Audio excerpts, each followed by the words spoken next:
In today's video, I'm going to teach you how to create sales orders in QuickBooks Online Plus.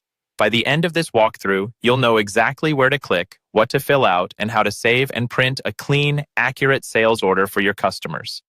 Let's start right from the QuickBooks Online dashboard. To begin a new sales order, go to the top left of your screen and click the plus New button. This is the main place in QuickBooks where you create new transactions. When the menu opens, look for the Customers column. Under that column, select Sales Order. This tells QuickBooks that you're not creating an invoice or an estimate, but specifically a sales order.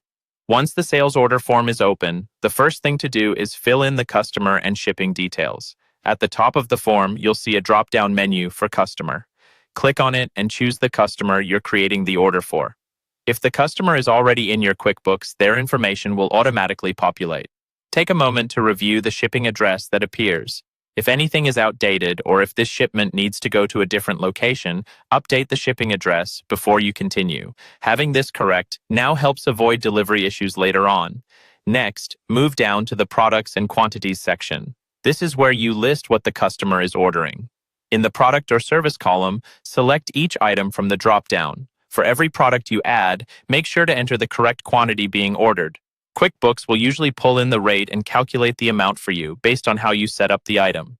If an item is taxable, look for the tax checkbox next to that line and select it.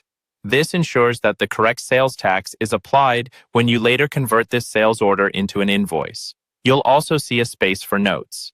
Here, you can add an internal memo for your team, such as special handling instructions or a note that will appear to the customer, like expected shipping time.